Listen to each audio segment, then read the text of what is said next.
সুযোগ করে দিয়ে গেছেন তারা।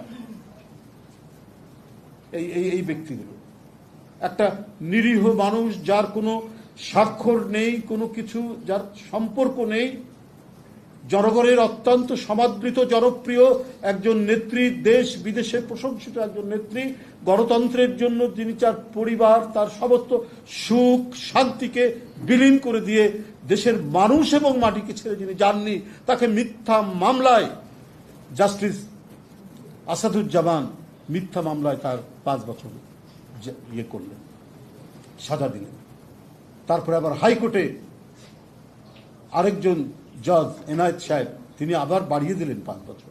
এরা কারো আজকে ধরা ছোঁয়ার বাইরে? এরাই তো গণতন্ত্রের হত্যাকারী, এরাই তো ফ্যাসিবাদ কায়েমে শেখ হাসিনার হাতকে শক্তিশালী করেছে। এরা আজকে বহাল তবিয়তে কি করে আজকে জজ থাকছেন? এরা তো প্রত্যেকেই, যদি ন্যূনতম আমরা শহীদের রক্তকে আমরা মর্যাদা দিতে জানি, আমরা মর্যাদা দিতে পারি, তাহলে এরা তো কেউ আজকে গ্রেপ্তারের বাইরে থাকার কথা না।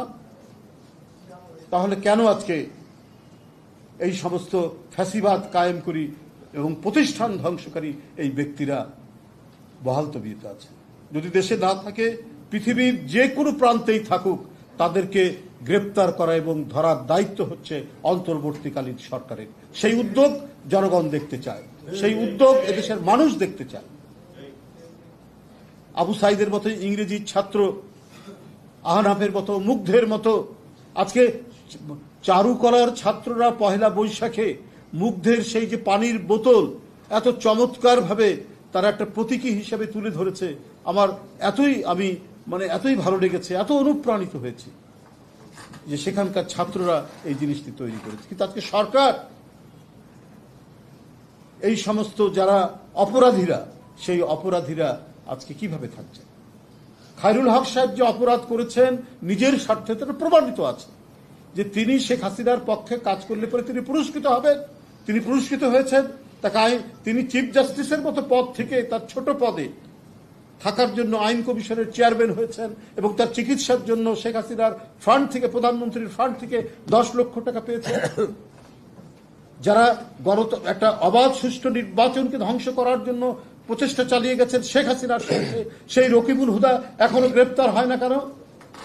সেই সিইসি, সেই কেএম হুদা কেন এখনো গ্রেপ্তার হয় না? এরাই তো হচ্ছে গণতন্ত্র হত্যাকারী, এরাই নির্বাচন ধ্বংসকারী, এরাই হচ্ছে ভোটার বাদ দিয়ে গরু ছাগলকে ভোট দিতে উদ্বুদ্ধ করেছে। এই সমস্ত গণতন্ত্র বিরাশী অমানুষ দানবরা আজকে